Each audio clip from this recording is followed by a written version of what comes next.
Mirror TV के हमारे प्यारे दर्शकों, आज एक बार फिर मैं राजकुमार अंजुम, एडिटर इन चीफ, आपसे मुखातिब हूँ और आज हम चर्चा करेंगे एक ऐसे टॉपिक पर जिस पर पूरी दुनिया की नज़र है और वो टॉपिक ये है, क्या अमेरिका ये चाहता है कि हिंदुस्तान और पाकिस्तान के बीच में जंग एक बार फिर से शुरू हो? और इसका एक पहलू ये भी है कि किसी न किसी स्तर पर चीन की भी मंशा कुछ ऐसी ही है। चीन जिस तरह से पाकिस्तान को सपोर्ट कर रहा है, अभी जो राजनाथ सिंह ने एक जो बोल्ड स्टेप लिया कि उन्होंने शंघाई सहयोग संगठन के देशों के जो एक संयुक्त घोषणा पत्र जो जारी होने वाला था और जिसमें कश्मीर के पहलगाम हमले का ज़िक्र बिल्कुल नहीं था। जबकि पाकिस्तान के बलूचिस्तान में जो हमला हुआ, उसका ज़िक्र था। तो उन्होंने इनकार कर दिया उस घोषणा पत्र पर हस्ताक्षर करने से और इससे चीन जो है वो उसकी समझ में ये बात आ गई कि अब भारत उसकी चालाकियों में फँसने वाला नहीं है। चीन ने पहले भी कई बार ऐसा किया और पाकिस्तान के आतंकवादियों को संयुक्त राष्ट्र की सुरक्षा परिषद और तमाम वैश्विक मंचों पर उनका साथ दिया और वीटो कर दिया कि उनको आतंकवादी घोषित नहीं किया जा सकता।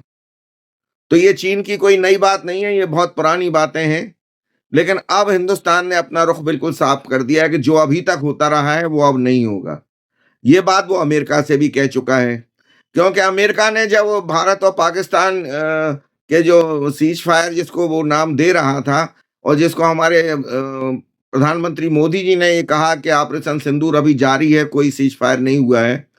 तो वो जो सीज़ फायर उसको नाम दे रहा था, उसके पीछे उसकी मंशा यही थी कि वो ये जानता था कि हिंदुस्तान एक ऐसा देश है और इसके प्रधानमंत्री मोदी जितनी बोल्ड छवि अपनी दुनिया के सामने प्रदर्शित करते हैं, वो वास्तव में वो उसको ऐसा लग रहा था कि वैसा है नहीं है।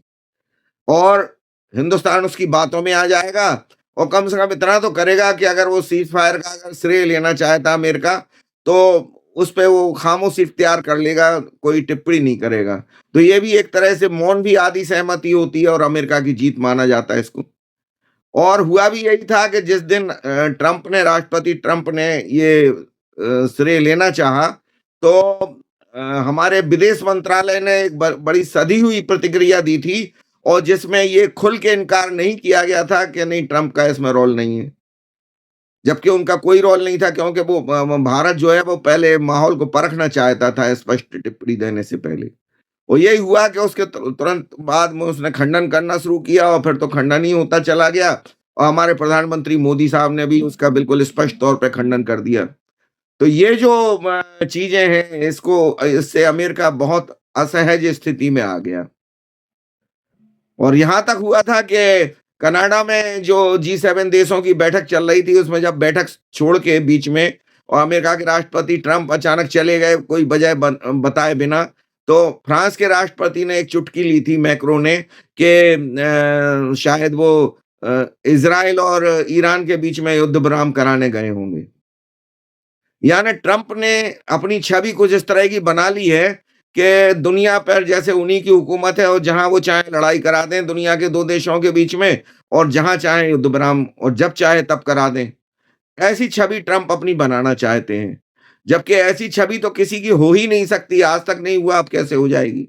और वो भी हिंदुस्तान को इस तरह से वो चाहते हैं कि हिंदुस्तान उनकी बातों में आके और जो वो कह रहे हैं उसको कम से कम इतना तो करे कि विरोध ना करे।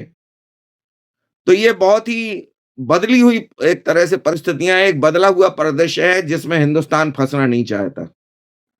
और ये अब ट्रंप भी समझ गए और अमेरिका भी समझ गया कि हिंदुस्तान को अब बेवकूफ़ बनाना बहुत मुश्किल काम है। तो उसने क्या किया कि इनडायरेक्टली वो पाकिस्तान के सपोर्ट में खुल के आ गया। उसने पाकिस्तान की सरकार को और वहाँ के प्रधानमंत्री को और वहाँ के सेना के जो प्रमुख हैं यहाँ से मुनीर, उनकी बड़ी तारीफ़ की और ये कहा कि ये बड़े ही सुलझे हुए और बहुत विवेकपूर्ण और बुद्धिमत्तापूर्ण निर्णय लेने वाले नेता हैं और अमेरिका इनकी तारीफ़ इसलिए कर रहा है कि इन्होंने परमाणु युद्ध होने से बचा लिया हिंदुस्तान के साथ। अब परमाणु युद्ध की बात हिंदुस्तान ने तो कभी की नहीं थी। ये धमकी आई थी पाकिस्तान की तरफ से। तो जब ट्रंप ये बात कहते हैं कि परमाणु युद्ध होने से बचा लिया, इसका मतलब ये है कि पाकिस्तान की ये मेहरबानी है हिंदुस्तान पे कि उसने परमाणु युद्ध नहीं किया हिंदुस्तान से। जबकि हकीकत ये है कि ऐसा कहीं कुछ था ही नहीं।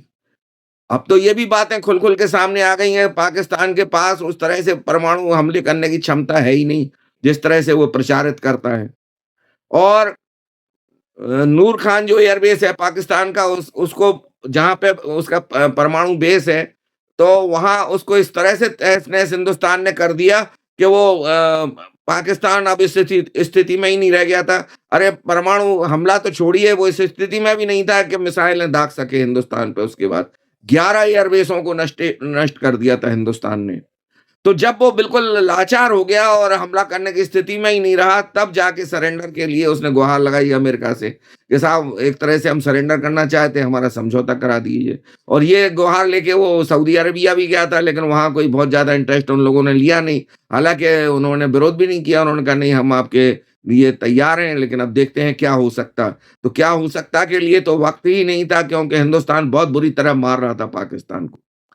तो ट्रंप ने इसका श्रेय ले लिया जबकि हकीकत ये है कि पाकिस्तान के जो डीजीएमओ थे director general of military operation उन्होंने गुहार लगाई थी हिंदुस्तान के सामने सरेंडर करते हुए यहाँ के डीजीओ में से कहा था कि साहब अब आप हमले बंद कर दीजिए और हम भी अब हमले बंद करना चाहते हैं हम चाहते कि अब ये ना हो युद्ध और हिंदुस्तान जो कुछ भी चाहता था उसने अचीव कर लिया था तो उसने एक तरह से इसको सहमति दे दी जिसका फायदा ट्रंप ने उठाने की कोशिश करी अब ट्रंप की दुनिया में बड़ी किरकिरी हो रही है उनको हँसी मज़ाक का पात्र बनाया जा रहा है। और ईरान जिसमें वो कहते थे कि ईरान को हमने दबा लिया और हमने इज़राइल को भी दबा लिया और हम युद्ध विराम इनका दोनों का करा दिया, तो वो परिस्थितियाँ ऐसी थीं कि ईरान और इज़राइल दोनों ही का इतना नुकसान हो चुका था और दोनों ही इतने शक्तिशाली साबित हो रहे थे इस युद्ध में कि अगर आगे युद्ध जारी होता तो इज़राइल भी समझ गया था और ईरान भी समझ गया था कि बहुत बड़ा नुकसान होने वाला है दोनों देशों का। तो वो तो किसी तरह से रास्ता तलाश ही रहे थे, किसी तरह और ये अमेरिका ने उन्हें मौका दे दिया। अमेरिका ने अब तो ये भी बिल्कुल स्पष्ट हो गया लगभग कि अमेरिका ने ही ईरान को कहा था कि आप हमारा जो कतर में दोहा में जो हमारा एयरबेस है, वहाँ से हम अपने हवाई जहाज और बाकी तमाम जो ज़रूरी साज़ो-सामान है, सैनिक साज़ो-सामान, हम उनको हटाए ले रहे हैं और आप वहाँ पे कुछ मिसाइलें फेंकना और ये कह देना कि देखिए साहब हमने अमेरिका से बदला ले लिया, अमेरिका ने हमारे 3 ठिकानों पे हमला किया, हमने भी वहाँ पे हमला कर दिया। तो तुम्हारी आबरू भी बची रह जाएगी और बाद में युद्ध-विराम की घोषणा कर देना। यही किया ईरान ने, क्योंकि ईरान एक ऐसा देश है कि आसानी से झुकता नहीं है और उसके जो अली ख़ामेनी जो हैं वो उन्होंने बार-बार ये बात कही है कि ईरान को कोई ये ना समझे कि वो झुक जाएगा और दब जाएगा और वाक़ई वो ऐसा देश है। वो ईरान वो देश है जिसने इराक के साथ 8 सालों तक लगातार लड़ाई लड़ी थी और युद्ध-विराम नहीं किया था। तो 8 साल तो बहुत लंबा अरसा होता है।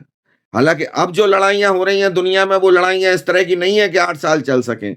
अब तो ऐसी लड़ाइयाँ हो रही हैं और ज़्यादातर हवाई हमलों का और मिसाइल हमलों का जो है वो तरीका अपनाया जाता है, तो उससे तो 2 ही 4 दिन में तहस-नहस हो जाते हैं लोग।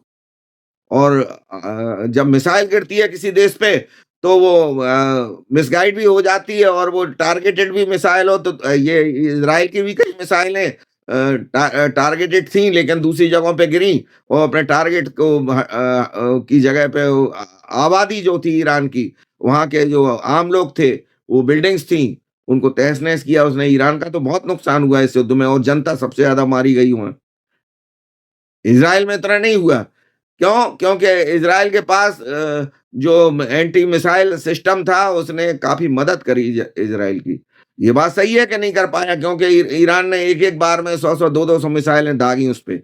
तो भाई वो ज़्यादा से ज़्यादा 10-20% मिसाइलों को ही इंटरसेप्ट कर सकता है ऐसा सिस्टम।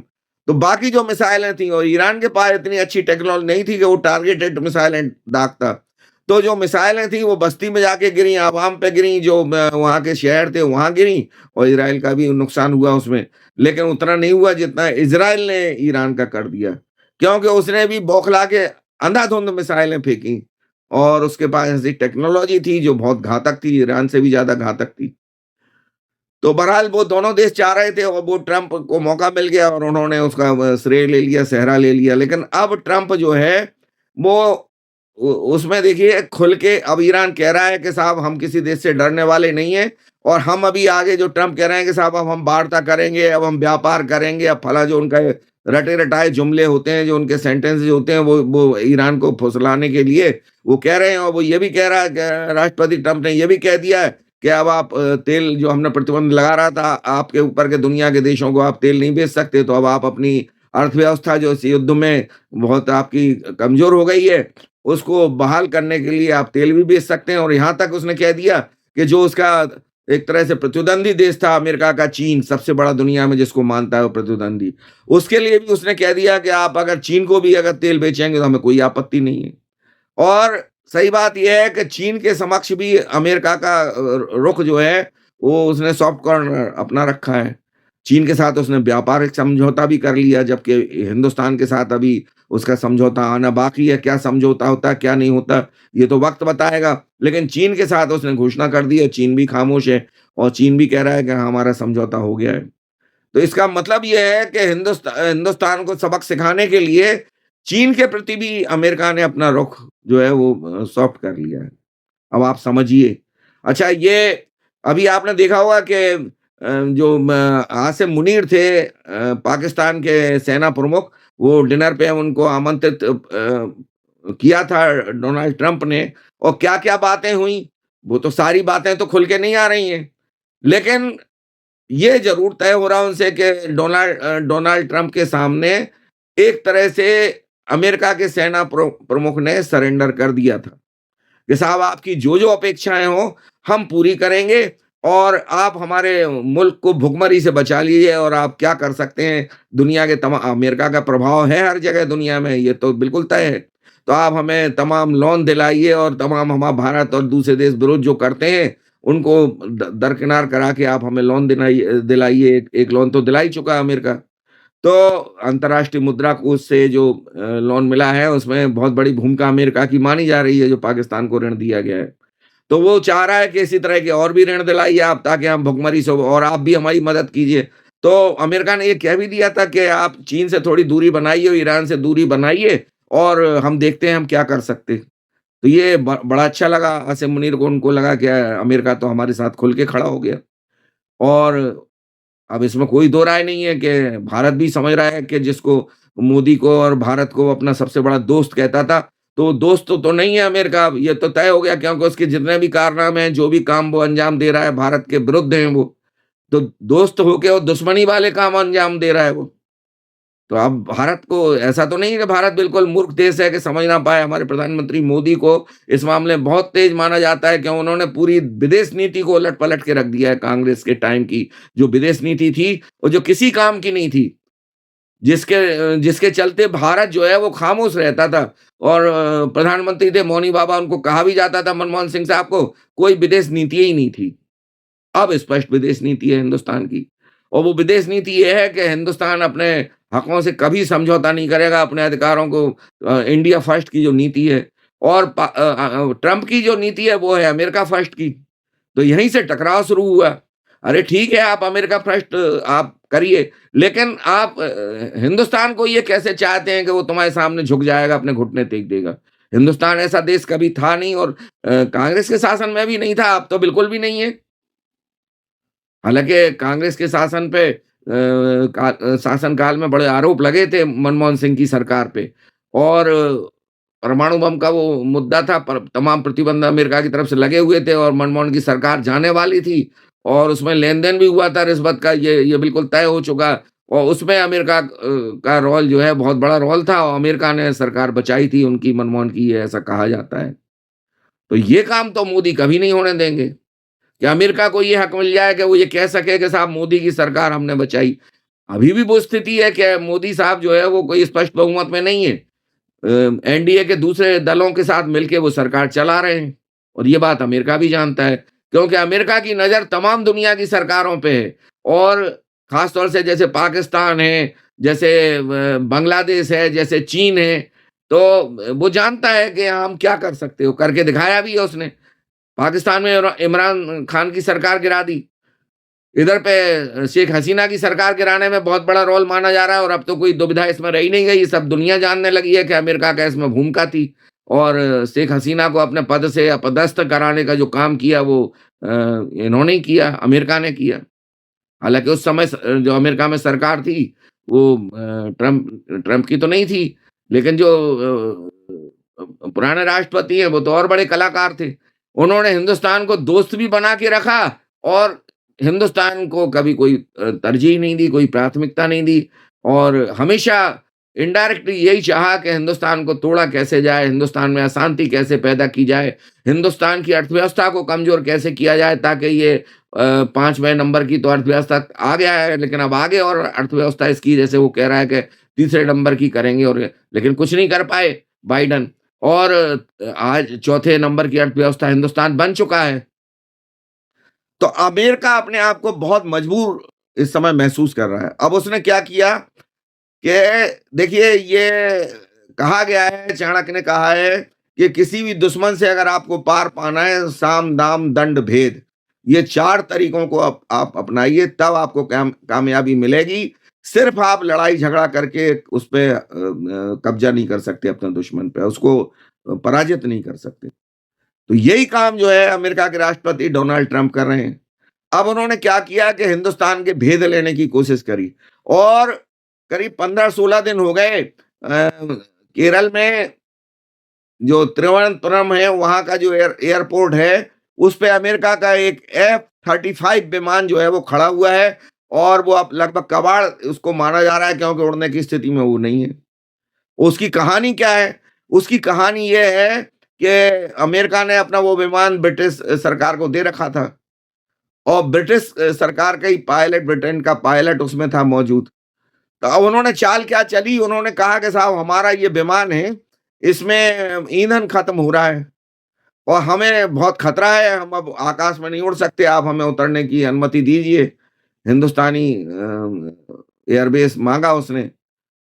तो ऐसी स्थितियों में देखिए अभी जब हिंदुस्तान पाकिस्तान के बीच में जो कुछ भी हुआ, उसके बाद दिल्ली से कश्मीर जा रहा था एक विमान, भारत का इंडिगो का विमान था, उसमें ईंधन खत्म होने लगा तो लाहौर में उन्होंने उतारने की अनुमति माँगी पाकिस्तान से। हालाँकि एक दूसरे को एयरबेस इस्तेमाल करने की और हवाई क्षेत्र इस्तेमाल करने की अनुमति हिंदुस्तान और पाकिस्तान ने बंद कर रखी है। लेकिन ऐसी परिस्थितियों में हिंदुस्तान को लगा कि शायद पाकिस्तान मानवता का परिचय देगा कि कोई विमान और उसके यात्री इतने उसमें खतरे में हैं तो उनकी जान पे जोखिम ना आए और हम उतरने देंगे, ये मान के हिंदुस्तान, लेकिन पाकिस्तान ने इनकार कर दिया। तो अब हिंदुस्तान तो ऐसा नहीं करता कभी, वो तो सभी की मदद करता। देखिए शेख हसीना अगर शरण लेने हिंदुस्तान आई तो उसने शरण दी उनको। तो जब वहाँ पे जो ब्रिटेन की तरफ से ये उनके पायलट की तरफ से ये ऑफर आया कि साहब आप हमें उतर जाने दीजिए अपने और हम यहाँ पे हैं इस आपके आस-पास, तो हम चाहते हैं कि आप हमें तिरुवनंतपुरम में हमें उतरने की अनुमति दे दीजिए। तो उनको अनुमति दे दी गई। अब उन्होंने जो बहाने लिए थे उतरने के कि साहब आप हमें इसलिए उतर जाने दीजिए क्योंकि हमारे विमान में ईंधन खत्म हो गया और फाइटर जेट था वो F-35। तो अच्छा फिर वो जब उनको लगा कि नहीं कहीं हिंदुस्तान के लोग इतने बेवकूफ़ तो नहीं है, उनको लगा कि कहीं ऐसा तो नहीं है हमारी बात पे शक कर जाएँ कि आप जब उड़ रहे थे और आपका लड़ाकू विमान है तो आप ईंधन तो आपके पास होगा, कैसे कम हो गया? तो फिर उन्होंने तकनीकी खराबी का भी बहाना बता दिया कि साहब तकनीकी खराबी आ गई है विमान में, अब आप हमें उतर जाने दीजिए। बहरहाल जो भी था लेकिन ये तय नहीं हो सकता था ऊपर से जब बात चल रही थी, तो वो किस स्थिति में है वहाँ का पायलट और वहाँ का विमान। तो हिंदुस्तान ने मानवता का परिचय देते हुए उसको उतरने की अनुमति दे दी और वो 15-16 दिन से खड़ा हुआ है तिरुवनंतपुरम के हवाई अड्डे पे और वो हवाई अड्डे की उस जगह पे खड़ा हुआ है जहाँ पे वीवीआईपी और वीआईपी विमान वहाँ उतरते हैं। तो एक तरह से कब्ज़ा है उसका 15-16 दिन से और उसके बारे में ये कहा जाता है कि उसमें जासूसी उपकरण लगे हुए हैं, क्योंकि अब ये बात खुल के आ गई हिंदुस्तान के जो हिंदुस्तान टेक्नोलॉजी में अब वो नहीं रहा, हिंदुस्तान बहुत आगे जा चुका है। तो पता लगा लिया है यहाँ के वैज्ञानिकों ने और ये जो आर्मी के जो एयर फोर्स के और जो तमाम हमारे अधिकारी हैं कि इसमें चावल के दाने के आकार के जासूसी के उपकरण लगे हुए हैं, जो यहाँ के फ़ोटो खींच सकते हैं और वो अमेरिका को यहाँ बता सकते हैं कि यहाँ पे क्या स्थिति है, कहाँ पे क्या स्थिति है। और वहाँ पे जो है आस-पास हमारे जो वायुसेना है उसके तमाम वहाँ पे केंद्र भी हैं आस-पास। तो पश्चिम बंगाल की तरफ से वो घुसा था विमान और वहाँ पे जाके और वो आंध्र प्रदेश और उसे लगा हुआ क्षेत्र है वो, पश्चिम बंगाल, आंध्र प्रदेश तो केरल में उसको उतारा गया। और आज वो वहाँ खड़ा हुआ है। तो ऐसा माना जा रहा है और अब ये लगभग तय भी हो चुका है कि हिंदुस्तान के अधिकारियों ने और यहाँ के वैज्ञानिकों ने जब ये खतरा महसूस किया कि ऐसा नहीं है कि जो ये कह रहे हैं यहाँ के जो पायलट हैं, जो ब्रिटेन के पायलट थे उसमें जहाज में कि उसमें ईंधन खत्म हो गया, टेक्नोलॉजी की कुछ खामियां आ गई हैं, जिसकी वजह से वो उड़ नहीं सकता था उस समय एकदम तत्काल। और उन्होंने यही कहा कि अभी फिलहाल टेम्परेरी तौर पर उतरने दीजिए, फिर हम जैसे ही अपना ठीक कर लेंगे सिस्टम को तो हम फिर से उड़ जाएँगे। तो अब जो है वो हिंदुस्तान के वैज्ञानिकों ने यहाँ के जो आर्मी के अधिकारी हैं उनकी सहयोग लेके ऐसा माना जा रहा है कि उसको इंजन को सीज कर दिया है इन्होंने और अब वो उड़ नहीं पा रहा है। उसको ठीक करने के लिए पहले तो हिंदुस्तान के इंजीनियरों ने पहल की कि भाई हम तुम्हारा उड़ाने में मदद करेंगे। लेकिन वहाँ मना कर दिया पायलट ने और उनके जो साथ में अधिकारी थे, कहे नहीं साहब आप तो यहाँ आ ही नहीं सकते। तो आप समझिए कि उनका पायलट और उनके वो अधिकारी वहाँ पानी बरस रहा था लेकिन वहाँ पे विमान के नीचे सोते रहे, बैठे रहे, लेकिन वो निगरानी करते रहे कि क्योंकि उनको ये डर था कि F-35 की जो कहीं टेक्नोलॉजी को हिंदुस्तान बहुत आगे है और वो कहीं ऐसा ना हो चेक कर ले। और ये खतरा उनका तब और बढ़ गया जब उन्होंने देखा कि इसके इंजन को ही सीज कर दिया हिंदुस्तानियों तो जो कि बहुत मुश्किल काम था। ये दुनिया में बहुत मुश्किल काम था जो कोई आसानी से नहीं कर सकता था। तो हिंदुस्तान तो अब मुश्किल काम ही करने वाला है। मोदी का जो ज़हन है, जो दिमाग है वो मुश्किल पसंदी वाला दिमाग है। क्योंकि किसी ने नहीं सोचा था कि हिंदुस्तान की ब्रह्मोस मिसाइलें और आकाश मिसाइलें पाकिस्तान को इस तरह से नेस्तनाबूद कर देंगी और उनके एयरबेस मिटा देंगी 11-11 और इतने सटीक निशाने पे लगेंगी वहां पे जाके कि केवल नुकसान वहीं होगा जहां हिंदुस्तान चाहेगा, आवाम पे, जनता का कोई नुकसान नहीं हुआ, ना बिल्डिंगों पे गिरी वो मिसाइल। तो अब तो ये तय हो गया कि हिंदुस्तान बहुत आगे जा चुका है टेक्नोलॉजी में और ये बात इसलिए है कि 2014 में जब मोदी सरकार ने तो टेक्नोलॉजी के क्षेत्र में उन्होंने बहुत बड़ा काम किया और खास तौर से आर्मी के पास जो हथियार, गोला-बारूद और तमाम टेक्नोलॉजी विमान वगैरह नहीं थे, उसको उन्होंने पहले होता क्या था कि सरकार खरीदती थी बोफोर्स तोपें हों या कोई भी चीज़ हो और वो दे दिया जाता था आर्मी को, अब उनके मतलब का वो सामान हो या ना हो। मोदी साहब ने एक चेंज ये किया कि साहब जो परचेज़ कमेटी है उसमें चलेगी सेना के आर्मी के अफ़सरों की। चाहे थल सेना हो, चाहे नेवी हो और चाहे वायु सेना हो। उन्हें क्या सामान की ज़रूरत है और दुनिया किस देश से वो सामान खरीदा जाना चाहिए जो चीप एंड बेस्ट हो तो वो तय करेंगे, सरकार नहीं तय करेगी। और ये हो भी रहा है। तो यही वजह रही कि और पैसे की कभी कंजूसी नहीं की हिंदुस्तान की सरकार ने, आर्मी को जो भी चाहिए वो दिया। उसके पहले जो कांग्रेस की सरकार थी वो तो बड़ा बजट का रोना रोती रहती थी कि हम कहाँ से आपको इतना पैसा दे दें। मोदी ने कहा नहीं हम आपको देंगे। बजट बहुत बढ़ा दिया। जब से 2014 के बाद बजट बहुत बढ़ गया। यहाँ के आर्मी का तीनों जो सेना के जो केंद्र हैं, जो चाहे वो आर्मी हो थल सेना हो या नभसेना हो यानी एयरफोर्स हो या नेवी हो। तो ये काम जो है मोदी साहब ने जो किया है और हिंदुस्तान ने एक सबसे बड़ा काम क्या किया कि अपने आप को आत्मनिर्भर बनाने की कोशिश करी आर्मी के मामले में। गोला बारूद भी हिंदुस्तान बना रहा, लड़ाकू लड़ाकू विमान भी वो बनाने लगा है। मिसाइलें ऐसी बना रहा है कि दुनिया के कई देश अब चाह रहे हैं कि ब्रह्मोस मिसाइलें हमें भेज दो आप, आकाश मिसाइलें भेज दो। अभी हिंदुस्तान को तय करना है कि वो बेचे या ना बेचे। क्योंकि वो अपने दुश्मनों को और अपने ऐसे जिन पे भरोसा नहीं है उनको तो कभी नहीं देगा। लेकिन वो क्योंकि ये तो अमेरिका भी नहीं देता। जब रूस से और फ्रांस से हिंदुस्तान ने जब राफेल खरीदे फ्रांस से और रूस से जो विमान खरीदे, तो उसकी वजह ही यही थी कि अमेरिका ने अपना F-35 देने का मना कर दिया था हिंदुस्तान को। और अब वो तैयार है देने के लिए, क्योंकि उसको लगा कि यार ये तो हज़ारों करोड़ डॉलर के समझो वो कर रहा है, खरीदारी कर रहा है, सौदे कर रहा है हिंदुस्तान, और अमेरिका का नुकसान हो रहा है इसमें, क्योंकि वो तो कभी फ्रांस से खरीद लेता, कभी रूस से खरीद लेता, या किसी और देश से जहाँ से भी उसको ज़रूरत होती है, वहाँ से खरीद लेता वो। तो अब तो हिंदुस्तान ने खुल के कह दिया कि साहब हमें जहाँ से सस्ता मिलेगा हम खरीदेंगे। पहले अमेरिका की धमकी रहती थी कि अगर आप रूस से खरीदोगे तो हम आप पे प्रतिबंध लगाएँगे। आप अगर किसी और देश से खरीदोगे तो हमसे खरीदो, मतलब उनका इनडायरेक्टली ये रहता था। अब तो रूस से खुल के तेल भी खरीदा हिंदुस्तान ने, और अमेरिका ने धमकियाँ दी शुरू में, हिंदुस्तान ने माना ही नहीं। कुछ नहीं कर पाया अमेरिका, क्या कर पाया बताइए? तो अब हिंदुस्तान की स्थिति बहुत मजबूत है। तो अब वो कह रहा है कि हमारा F-35 आप खरीद लो। और हिंदुस्तान उसको परखना चाहता था पहले कि तुम्हारा F-35 जो लेटेस्ट टेक्नोलॉजी के विमान अब उपलब्ध हैं दुनिया में, जैसे फ्रांस का राफेल है, उसकी टेक्नोलॉजी को लेटेस्ट माना जा रहा है। रूस भी जो विमान बना रहा है, लेटेस्ट माना जा रहा है। अब आप गोपनीय रखते अपनी टेक्नोलॉजी को, बताते भी नहीं है किसी को, तो आप आपका हमें क्या पता कि आप जो कह रहे हैं दावे पूरे हैं आपके कि नहीं है। तो यही वजह है कि वो F-35 की कमियों को कहीं परख ना ले, हिंदुस्तान के वैज्ञानिक जो साजो-सामान, सैनिक साजो-सामान वाले जो वैज्ञानिक हैं, वो परख ना लें, तो उनको नज़दीक ही नहीं आने दे रहा था वो, कि टेक्नोलॉजी ना देख लें ये हमारी। और अब तो रूस ने भी ये कह दिया हिंदुस्तान से कि आप हमें बुलाइए और हम जो है आपको तमाम तरह की सुविधाएँ देंगे, आगे सैनिक साजो-सामान देंगे। हम दोनों मिलके देखेंगे, क्योंकि अब तो हिंदुस्तान खुल के आ गया। उसने कहा अब तो साहब आप इसको विमान को उड़ा भी नहीं पाओगे, और हम इसमें देखेंगे कि इसमें है क्या। और वो जब बिल्कुल खुल के चीज़ें सामने आ गई कि आपने उसमें जासूसी उपकरण लगा रखे, और आप कह रहे हैं कि साहब ईंधन खत्म हो गया या उसमें तकनीकी खामियाँ आ गई। तो ये तो आप गुमराह कर रहे थे हिंदुस्तान की सरकार को। हिंदुस्तान कभी गवारा नहीं करेगा इस तरह की चीज़ों को। आप हिंदुस्तान की खुल के जासूसी कर रहे थे, ये बात अब आ गई सामने। तो क्यों कर रहे थे आप जासूसी? आप तो ये कहते हैं कि साहब आप हमारा तो हिंदुस्तान दोस्त है। तो दोस्त के साथ आप दुश्मनों वाले काम क्यों कर रहे हैं? उसकी वजह यही है कि वो पाकिस्तान को बताना चाहता है कि हिंदुस्तान कहाँ कमज़ोर है, आप कहाँ किस तरह से अटैक करेंगे, तो वो तमाम जानकारियाँ हासिल करना चाहता है, क्योंकि उसमें तमाम उपकरण लगे हुए हैं। तो ये तो बहुत ही गलत बात है, और ये दुनिया के तमाम देश, भले ही वो अमेरिका को अंदर खाने से, क्योंकि अमेरिका जो है, नेटो जो संगठन है, उसका अगर देखा जाए तो सर्वे सर्वा अमेरिका ही है एक तरह से। नेटो वो करता है जो अमेरिका कहता है।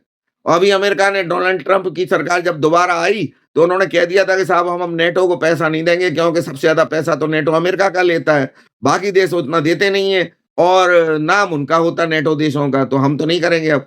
लेकिन परिस्थितियाँ ऐसी बदली, लड़ाई झगड़े ऐसे हुए दुनिया में कि नेटो की तरफ फिर झुकाव हो गया अमेरिका का। अभी नेटो का एक बहुत बड़ी मीटिंग बुलाई थी, जिसमें अमेरिकी राष्ट्रपति जो हैं डोनाल्ड ट्रंप, वो उसके सर्वेसर्वा थे उस तरह की मीटिंग के, और उनके जो सलाह-मशवरे हुए वो उन्हीं की बात मानी गई।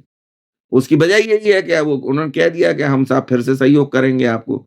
हथियार, गोला बारूद का नेटो जो देश है, वो तो एक ऐसा न न नेटो जो एक संगठन है, वो ऐसा संगठन है कि नेटो के अगर किसी भी देश पे अगर कोई दुनिया का देश हमला करेगा, तो ये माना जाएगा कि वो सारे देशों पे, जितने नेटो के देश हैं, वो 18-20 देश जो हैं, उन पे हमला माना जाएगा, और सारे देश मिलके उस पे हमला कर देंगे। रूस का जो झगड़ा है और जो लड़ाई चल रही है यूक्रेन के साथ, वो यही तो है कि वो यूक्रेन जो है वो नेटो की तरफ उसका झुकाव हो गया था, और नेटो के सदस्य वो बनना चाहता था। बन तो नहीं पाया, क्योंकि रूस ने पहले ही उसके ऊपर हमले करना शुरू कर दिया, और अब नेटो भी डरा हुआ है कि अगर हम इसको मिलाएँगे अपने साथ, तो रूस के हमले हम पे भी हो सकते हैं। और रूस खुलेआम धमकी दे रहा है इस बात की कि कोई भी अगर देश अगर इसको खुल के उसकी सेना, उस देश की सेना यूक्रेन की सेना के साथ आके लड़ेगी, तो हम उसको दुश्मन देश मानेंगे और उस पे हमले करेंगे। तो अब ये तमाम चीज़ें जो हैं, ये वैश्विक परिदृश्य को बदल दिया है इन चीज़ों ने, और हिंदुस्तान की स्थिति भी अब वो नहीं रही। हिंदुस्तान का पराक्रम जो है, जो पाकिस्तान में देखा है दुनिया ने, और मोदी साहब ये खुल के कह रहे हैं जगह-जगह तमाम देशों में जाके वहाँ के मंचों से, कि सिर्फ़ 22 मिनट में हमने घुटनों पे ला दिया पाकिस्तान को। वो पाकिस्तान जो हमें परमाणु हमले की खुली धमकी दे रहा था। और जो कहता था कि हमारे पे ऐसी मिसाइल हैं कि हिंदुस्तान को नष्ट कर देंगे। दुनिया भर के साज़ो-सामान हैं, हमारे पास चीन के बहुत उन्नत लड़ाकू विमान हैं, और फलाएँ और ठिकाएँ, वो कुछ नहीं कर पाया। ये दुनिया ने भी देख लिया अब। तो अब इससे मोदी साहब का और भारत का कद बहुत बढ़ गया है दुनिया में। अमेरिका घबराया हुआ है इन सब बातों से। तो वो क्या कर रहा है कि इनडायरेक्टली भारत की जासूसी शुरू कर दी उसने। अब ये देखिए आप कि अमेरिका ने वो विमान दे तो रखा था ब्रिटेन को, और ब्रिटेन का पायलट भी था उस विमान में, जो तिरुवनंतपुरम में जो खड़ा हुआ है 15-16 दिन से, और जिस पे जासूसी के आरोप है। तो अब पहले तो ये हुआ कि भाई वो हमारे टीम आएगी, हिंदुस्तान के इंजीनियरों तो ने मना कर दिया कि नहीं, आप हमारे विमान के नज़दीक नहीं आएँगे, हम इसकी व्यवस्था कैसे ये उड़ेगा दोबारा, हम कोशिश कर रहे हैं इसकी। तो पहले तो ब्रिटेन की टीम आई, और उन्होंने देखा उसको हिंदुस्तान ने इस तरह सीज़ कर दिया कि वो कुछ कर ही नहीं पाए। वो जब कर नहीं पाए, तो वापस लौट गई टीम। उसके बाद अमेरिका खुल के सामने आ गया और अमेरिका ने अपनी टीम भेजी, और अमेरिका की जो अपनी टीम थी, वो भी कुछ नहीं कर पाई। और अब तो भारत ने ये कह दिया है कि साहब टीम किसी भी देश की आएगी, हमारे इंजीनियर, हमारे वैज्ञानिक साथ में रहेंगे। क्योंकि आपने हमारे देश की जासूसी करने का गुनाह किया है। और हम ये देखना चाहते हैं कि आप क्या करने वाले हैं। आपकी टीम आ रही है, क्या करेगी, हम देखना तो चाहें कम से कम। तो बहुत घबराया हुआ अमेरिका, अब उसने भगवान भरोसे छोड़ दिया उस विमान को। अब ना तो अमेरिका की टीम आ रही है और ना ब्रिटेन की टीम आ रही है, वो वहाँ खड़ा हुआ है। तो अब हिंदुस्तान की सरकार ने ये भी कह दिया कि साहब हम आपसे किराया लेंगे, क्योंकि आप, और इसका अगर कबाड़ में भी अगर ये विमान जाएगा, तो कबाड़ में जो जाएगा, तो उसके जो हमारा जो हर्जा खर्चा है वो आप देंगे। और हम अगर इसको कबाड़ बनाएँगे तो वो भी आप देंगे। जैसे किसी गैर कानूनी मकान पे बुलडोज़र अगर चलाता है, तो चलाया जाता है, तो सरकार कहती है कि इसका गिराने खर्च भी हम आपसे लेंगे। वही स्थिति है वहाँ पे। अमेरिका बहुत घबराया हुआ है। अब उसकी समझ में नहीं आ रहा है करें क्या? मोदी से डायरेक्ट बात करने की ट्रम्प की हिम्मत नहीं हो रही है। वहाँ के सरकारी तंत्र के जो अधिकारी हैं, वो यहाँ के अधिकारी हैं, बात तो कर रहे हैं, लेकिन वो सब हिंदुस्तान सख्त है इस मामले में बहुत ज़्यादा। तो वो समझ गए हैं कि कुछ होने वाला नहीं है। अब उन्होंने क्या किया कि अभी कल कल उन्होंने, यानी कि कल से मुराद मेरी आज 1 जुलाई है, 30 जून की हम बात कर रहे हैं। एक और विमान उन्होंने अपना F-35 भेजा हिंदुस्तान की सीमा की तरफ, और वो लड़ाकू विमान है F-35। तो किसी भी देश का लड़ाकू विमान किसी भी देश की सीमा में नहीं जा सकता। ये नियम है अंतर्राष्ट्रीय, और अगर आप जाएँगे और किस काम से आ रहे हैं, पहले परमिशन लीजिए उस देश से। तो ये तो नहीं किया अमेरिका ने, और हिंदुस्तान ने उसको, हिंदुस्तान का जो रडार सिस्टम है, अमेरिका ये समझ रहा है कि तो पकड़ ही नहीं पाएँगे। इसके बारे में भी जो जहाज यहाँ पे उतरा हुआ है उनका लड़ाकू, उसके बारे में ही अमेरिका को ऐसे ही लगता था कि इनका रडार इंडिया का पकड़ नहीं पाएगा। उसने न केवल पकड़ लिया, बल्कि उसके इंजन को भी सीज कर दिया। तो यही हुआ कि जब वो पश्चिम बंगाल की सीमा से वो वहाँ से घुसा, और आंध्र प्रदेश में वहाँ पे था वो, जहाँ बॉर्डर लगता है हमारे देश का। तो उस जगह पे आके जब हिंदुस्तान को शंका हुई, पहले तो हिंदुस्तान को लगा कि ऐसा तो नहीं है कि हमारी सेना का कोई विमान हो। लेकिन जब वो आश्वस्त हो गए रडार जो एयरफोर्स के अधिकारी थे, तो इंडियन एयरफोर्स ने उसके जो पायलट था उसको संपर्क किया। आकाश में था वो, विमान उड़ रहा था। कह रहे साहब आप ये बताइए कौन है आप? कहाँ का ये विमान है और क्यों आप यहाँ उड़ रहे हैं? तो पायलट ने क्या किया कि कोई जवाब नहीं दिया। इससे शंका और बढ़ गई। अब उसका एक ही तरीका था कि या तो यहाँ के एयरफोर्स के जो विमान है, वो जाके लड़ाकू विमान उसका पीछा करें, उसको मार गिराएँ या खदेड़ दें हिंदुस्तान की सीमा से बाहर। तो ये ऐसा करता एयरफोर्स इसके पहले ही वो शंका समझ गया, और उसने अपने देश में अमेरिका का था वो, तो उसने कॉन्टैक्ट किया कि साहब ऐसी-ऐसी परिस्थितियाँ पैदा हो रही हैं, और हिंदुस्तान के एयरफोर्स के अधिकारी हमसे पूछ रहे हैं कि आप कौन हैं, क्या करें? तो उन्होंने कहा तुम भाग आओ। तो वो क्या हुआ कि वो भाग गया। पायलट विमान को लेके वहाँ से भाग गया। तो भाग तो गया, लेकिन स्थिति तो क्लियर हो गई कि एक विमान आपका पहले ही जासूसी करने के इरादे से यहाँ पे हमारी धरती पे खड़ा हुआ है 15 दिन से। अब आप आ रहे हैं, और आप आ रहे हैं तो क्यों आ रहे हैं? तो ये बात अब बिल्कुल तय हो चुकी है कि पाकिस्तान चाहता है, अमेरिका ये चाहता है कि पाकिस्तान और हिंदुस्तान की लड़ाई एक बार फिर से हो। और अभी तो चीन ने पाकिस्तान को सपोर्ट किया था। अब रुख ये है अमेरिका का कि उन्होंने मुनीर को कह भी दिया कि हम आपको सपोर्ट भी देंगे। अब वो सपोर्ट किस तरह, अमेरिका अगर सपोर्ट करेगा, अमेरिका ने कहा हम आपको तमाम हवाई जहाज देंगे, और किस नाते देंगे कि आतंक के विरुद्ध आप काम कर रहे हैं, जबकि वो आतंक को सपोर्ट करता है खुल के। तो अमेरिका तो अब वो बिल्कुल पाकिस्तान की भाषा बोलने लगा, और ट्रंप भी वहीं की भाषा बोल रहे हैं। इससे बड़ा हिम्मत बढ़ गई पाकिस्तान की, और हिम्मत इतनी बढ़ गई कि कल वहाँ का जो नेवी का एक सम्मेलन था, उसमें वहाँ के जो सेना प्रमुख हैं, फील्ड मार्शल भी अब वो हो गए हैं, आसिम मुनीर साहब। उन्होंने फिर से एक स्टेटमेंट वहाँ सार्वजनिक तौर पे दिया, जिसकी मीडिया में भी तमाम चर्चाएँ हैं, और मीडिया में आ चुका वो सब चीज़। उन्होंने कहा कि साहब हम हिंदुस्तान से डरने वाले नहीं हैं, और कश्मीर में जो हिंदुस्तान कहता है कि पाकिस्तान आतंकवाद फैला रहा है, वो पाकिस्तान नहीं फैला रहा है, वो वहीं के बाशिंदे हैं जो कि हिंदुस्तान ने उनकी आज़ादी को छीनने की कोशिश की है, तो अपनी आज़ादी के लिए संघर्ष कर रहे हैं। और वो संघर्ष जो है अंतर्राष्ट्रीय नियमों के तहत मान्य है। ऐसा संघर्ष किया जा सकता है कि आप अगर किसी की सीमा में अगर वहाँ के रहने वालों को उनकी आज़ादी छीनते हैं, तो उनको हक है वो फ़िलिस्तीन में क्या हो रहा था? इज़राइल के विरुद्ध यही तो काम कर रहा था। फ़लस्तीन और गाज़ा और ये सब तमाम जो हुआ है, ये यही हो रहा था। वो कहते थे साहब हम तो अपना आज़ादी के लिए कर रहे हैं जो विद्रोह हमारा है। तो आज़ादी के लिए कर रहे हैं, लेकिन फ़िलिस्तीन ने किस तरह का कांड किया इज़राइल के नागरिकों के साथ के तमाम 7 अक्टूबर 2023 को कि वहाँ बंधक बना लिया, उनके साथ क्या-क्या किया ये दुनिया जानती है इस बात को। 200 करीब उनके बंधक बनाए उन्होंने नागरिक। तो इसको कौन जायज़ ठहराएगा ऐसे संघर्ष को? लेकिन वो जायज़ ठहरा रहे हैं आसिम मुनीर और उन्होंने तो खुल के अब कह दिया कि हम तो उनको अपना समर्थन देना जारी रखेंगे, क्योंकि वो हमारे भाई हैं। भाई किस लिए हैं? ला इलाहा इल्लल्लाह। तो अब ये बताइए आप कि इतनी हिम्मत पड़ गई उनकी आसिम मुनीर की कि इतनी पिटाई के बाद भी अब वो फिर से सर उठाने लगे। तो कोई ना कोई निश्चित तौर से उनको सपोर्ट मिल रहा है कहीं से और चीन तो उनके सपोर्ट में है ही। अभी जो चीन ने जो शंघाई सहयोग संगठन के जो संयुक्त घोषणा पत्र जारी होना था पाकिस्तान को जिस तरह सपोर्ट किया और उनका जो पहलगाम पे हमले में जो हाथ था उसको कहीं आने ही नहीं दिया, ज़िक्र नहीं एक एक लाइन उसमें नहीं थी। इसीलिए हमारे रक्षा मंत्री राजनाथ सिंह ने उस पे हस्ताक्षर करने से मना कर दिया। तो इधर चीन साथ है, इधर अमेरिका का भी साथ अब इनडायरेक्टली मिल रहा है क्योंकि अमेरिका और चीन के बीच में कुछ अंदर खाने जो है वो चल रहा है। और अब इससे रूस भी सतर्क है, क्योंकि चीन जो है वो किसी का भरोसे वाला देश नहीं है। वो इतिहास बताता है कि वो रूस पे भी हमले कर चुका और चीन की जो नीति है वो ज़मीन कब्जाओ, जहाँ से भी ज़मीन मिले कब्जाओ किसी भी देश की हो।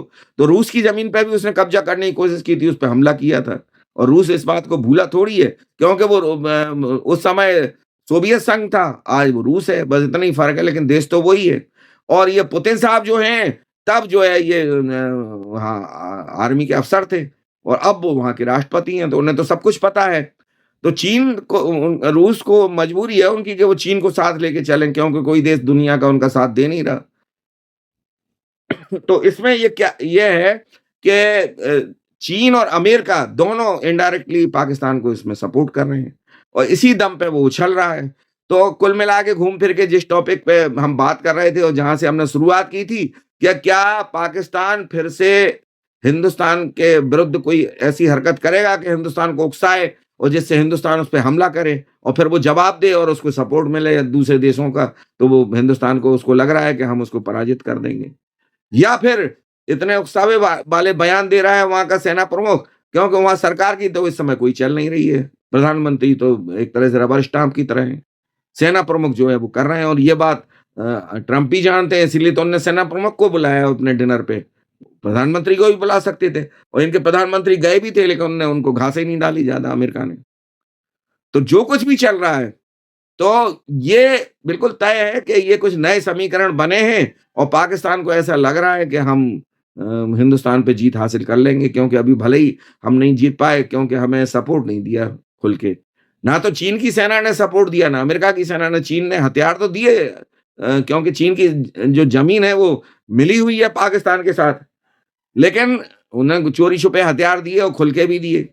लेकिन अब हथियार तो तमाम दुनिया के देश यूक्रेन को भी दे रहे हैं और रूस कह रहा है जो भी सपोर्ट करेगा हम उस पे हमला करेंगे।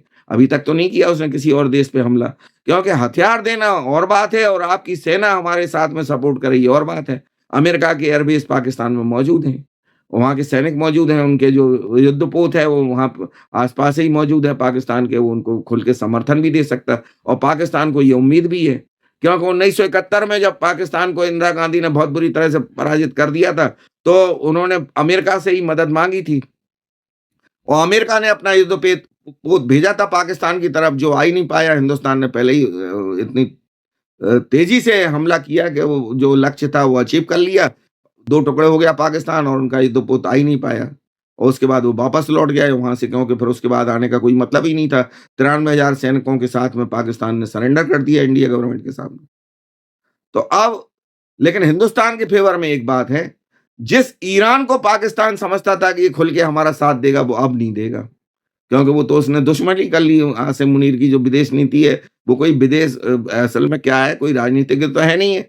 वो क्या जाने कि विदेश नीति कैसे तैयार की जाती है और कैसे उस पे अमल किया जाता है। तो वो उसने ईरान से संबंध अपने खराब कर लिए अमेरिका के चक्कर में। और अमेरिका ने ये कहा था कि हम तुम्हें राष्ट्रपति बना देंगे अगर तुम हमारे ईरान के विरुद्ध युद्ध में साथ दोगे। तो वो युद्ध आगे जाके हुआ ही नहीं, उसमें तो वो समझौता हो गया और सीज़ फायर हो गया। तो अब वो पाकिस्तान, अमेरिका ऐसा देश नहीं है, वो तो अब मतलब के लिए किसी को भी कुछ देने को तैयार हो जाता है, लेकिन मतलब निकल गया तो हम पहचानते नहीं, ये स्थिति है उसकी। लेकिन अमेरिका ये बात अच्छी तरह जानता है कि पाकिस्तान जो है वो बहुत मददगार देश है उसके लिए। क्योंकि आस-पास के जो भी स्थितियाँ हैं, वो साज़गार नहीं है। और जब साज़गार नहीं है, तो वो उसको ऐसी स्थितियों को अमेरिका जो नज़रअंदाज नहीं कर पा रहा है और पाकिस्तान को आज भी चाहता है कि पाकिस्तान उसके साथ रहे। इसीलिए जिस पाकिस्तान के लिए हिंदुस्तान सबूत दे रहा है और ये कह रहा है कि ये आतंकी देश है और आतंकवादियों का समर्थन खुल के करता है, आप जो है इसको क्यों सपोर्ट दे रहे हैं? तो वो इनडायरेक्टली वो बोल तो कुछ नहीं रहा अमेरिका, लेकिन सपोर्ट दे रहा है। और चीन तो खुल के देता है उसको सपोर्ट, जानते हुए भी कि आतंकवादी देश है ये। पाकिस्तान के कई आतंकवादियों को चीन ने जो है वो वहाँ वीटो पावर लगा दिया और सुरक्षा परिषद में उनको आतंकवादी घोषित नहीं होने दिया। लेकिन उस समय परिस्थितियाँ कुछ और थीं, क्योंकि अमेरिका का रुख मजबूरी मजबूरी के लिए अगर देखा जाए तो हिंदुस्तान की ज़रूरत थी अमेरिका को। और हिंदुस्तान, लेकिन जब उन्होंने देखा कि जिन ज़रूरतों के लिए हिंदुस्तान की तरफ दोस्ती-दोस्ती कर रहा था वो, और मोदी साहब को दोस्त बता रहा था, वो ज़रूरतें तो पूरी हो ही नहीं रहीं। क्यों? जितना बेवकूफ़ अमेरिका ने हिंदुस्तान को समझा था वो है ही नहीं। और मोदी साहब ने बता दिया कि आपके लिए अगर अमेरिका फर्स्ट है, तो हमारे लिए इंडिया फर्स्ट है। तो यहाँ से तनाव पैदा हुआ भारत और अमेरिका के बीच में, और समीकरण बदलना शुरू हुए, तो अमेरिका जो है फिर से पाकिस्तान की तरफ उसका रुझान हो गया। तो अब वो पाकिस्तान जिसको अमेरिका सपोर्ट नहीं करता था, अब वो इनडायरेक्टली सपोर्ट भी कर रहा है और हो सकता है आगे जाके डायरेक्टली भी सपोर्ट दे। तो ऐसा माना जा रहा है कि ये जो है, ये लड़ाई कराना चाहता अमेरिका हिंदुस्तान से। लड़ाई इसलिए भी कराना चाहता कि चाहे वो अमेरिका हो, चाहे नेटो के दूसरे देश हों, ब्रिटेन हो, कोई भी हो। क्यों? ब्रिटेन का भी इसमें रोल है, क्योंकि आपने अमेरिका का जहाज था आपके पास था, आपने क्यों उतारा? और जासूसी के लिए उतारा, आप ऐसा तो है नहीं जानते ना हो उस बारे में। तो ब्रिटेन इस तरह से एक तरह से अमेरिका के साथ है, और तमाम देश वो अमेरिका के साथ है नेटो के, वो तो उनकी मजबूरी भी है कि अमेरिका का साथ उन्हें देना है। तो अब ऐसे में हिंदुस्तान, वो सोच रहा है कि अकेला पड़ जाएगा, लेकिन हिंदुस्तान, मोदी ये बात कह चुके हैं और वैश्विक मंचों से कह चुके हैं कि हिंदुस्तान को किसी सपोर्ट की, किसी मध्यस्थता की ज़रूरत ही नहीं है, हम तो अकेला मारेंगे जो जो भी हमसे बोलेगा, लड़ेगा। वो इशारा उनका पाकिस्तान की तरफ है, तो उनको तो ज़रूरत ही नहीं है किसी देश की मदद की, क्योंकि हिंदुस्तान अब इतना सक्षम हो चुका है। वो ब्रिटेन जो अमेरिका के का पिछलग्गू बन के जिसने जासूसी में उनकी मदद की है, F-35 हिंदुस्तान में भेजा, तो वो ब्रिटेन जो है वो तो अब हिंदुस्तान से बहुत पिछड़ गया। ब्रिटेन इस समय दुनिया की 6वें नंबर की अर्थव्यवस्था है और हिंदुस्तान 5वें नंबर की हुआ था, तभी पछाड़ दिया था उसने ब्रिटेन को, और अब जापान को पछाड़ के वो चौथी नंबर की अर्थव्यवस्था बन चुका है हिंदुस्तान। तो अब कहाँ लग रहा है ब्रिटेन हिंदुस्तान के सामने? तो वो ब्रिटेन खुल के तो हिंदुस्तान से कोई, लेकिन अंदर-अंदर खाने सब चिढ़े हुए हैं, नेटो के देश और यूरोपियन देश जितने भी, अमेरिका भी चिढ़ा हुआ है कि ये क्यों तरक्की करता जा रहा है, हम लोग क्यों नहीं कर पा रहे? इस समय जो जीडीपी रेट है, जो ग्रोथ रेट है जीडीपी का, वो हिंदुस्तान का सबसे ज़्यादा है। और तमाम जो चुनौतीपूर्ण परिस्थितियाँ पैदा हुई थी कोरोना के समय, जब सबकी जीडीपी गिरी थी, उस समय भी हिंदुस्तान की जीडीपी बहुत अच्छी रही थी, 3 साढ़े 3% रही थी, जबकि कइयों की तो 0 हो गई थी और कइयों की 1%, 1.5%, 2%, जिनमें चीन भी शामिल था। चीन की जीडीपी का ग्रोथ रेट जो है वह इंडिया से कम है, अमेरिका का भी कम है, ब्रिटेन का भी कम है, फ्रांस का भी कम है। तो वो, और इसीलिए तो तरक्की करता चला जा रहा है। वो कह रहा है कि हम तीसरे नंबर की अर्थव्यवस्था करेंगे, बन के दिखाएँगे आपको, हिंदुस्तान कह रहा है। तो ऐसे ही थोड़ी दिखा देगा। परिस्थितियाँ पहले अपने अनुकूल बना रहा है वो हिंदुस्तान, और फिर वो जो है करके दिखाएगा।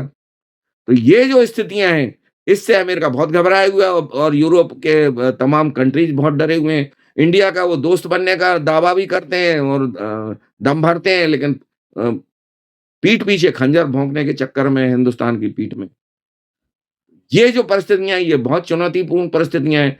अब इसमें जो है मोदी साहब की जो विदेश नीति है, उसका बहुत बड़ा रोल है, जिसकी वजह से तमाम देश इस समय, अमेरिका का बहुत खास नज़दीकी दोस्त इज़राइल है, लेकिन इज़राइल का रुख हमेशा से हिंदुस्तान की तरफ रहा है। अमेरिका को ये बात असहज कर देती है कि अगर कोई, अभी तो पाकिस्तान के साथ जो लड़ाई हुई थी और जो मिसाइल हमले किए और जो कई टारगेट हमारे पूरे करने में इज़राइल ने हमारी मदद की। तो अमेरिका जानता है कि इज़राइल का रुझान हिंदुस्तान की तरफ है, इज़राइल अमेरिका का दोस्त है। इधर ईरान जिसको अमेरिका अब अपना बता रहा है, वो ये कह रहा है कि साहब वो तो हमारे कहने से समझौता किया और खamenei साहब जो है वो तो हमें हम उनको व्यापार के लिए तमाम छूट देंगे और ये देंगे, वो तो बातों में आने वाला नहीं है ईरान। ईरान का रुख जो है वो पहले से भी हिंदुस्तान के साथ चाबहार समझौता बंदरगाह का किया था ईरान ने और अब तो वो बिल्कुल पाकिस्तान से नाराज़ हो गया, तो अब तो बिल्कुल खुल के हिंदुस्तान की तरफ है। तो ये समीकरण भी एक तरफ ध्यान रखने की ज़रूरत है, हमें नज़रअंदाज नहीं कर सकते। और तुर्की ने पाकिस्तान का खुल के साथ दिया था, लेकिन तुर्की को उसकी औकात याद दिला दी हिंदुस्तान ने। तुर्की भी अब डरा हुआ है, एकदम से खुल के पाकिस्तान के सपोर्ट में नहीं आएगा।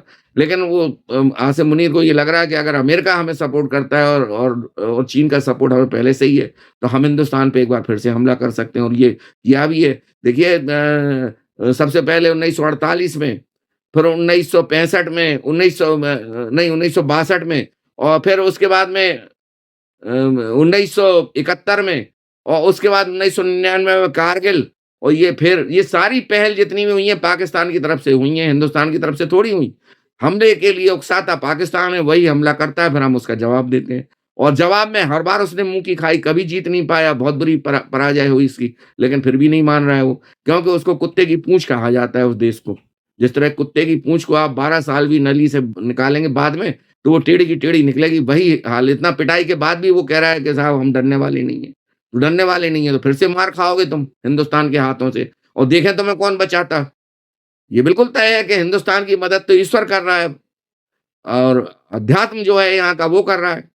अमेरिका क्या कर लेगा? चीन क्या कर लेगा? कभी कुछ नहीं कर पाएगा। तो बहरहाल ये जो एक टॉपिक था बहुत ही ज्वलंत टॉपिक था और मेरा टीवी को लगा कि इसको आपके साथ शेयर करना चाहिए, तो आज हम आपसे गुफ्तगू कर रहे हैं। आप हमारे इस चैनल को सब्सक्राइब कीजिए, लाइक कीजिए और इसको शेयर कीजिए अपने तमाम जानने वालों के साथ, मित्रों के साथ, ताकि हमारी मदद हो सके और हम आपके लिए और अच्छा कर सकें और तमाम अनछुए पहलुओं पे तमाम रिपोर्ट आपको हम इस तरह से तैयार कर के दिखा सकें। तो इसके लिए बहुत-बहुत धन्यवाद आपका, आपने समय दिया और हम फिर मिलते हैं किसी न किसी नए टॉपिक पे। धन्यवाद आपका बहुत-बहुत।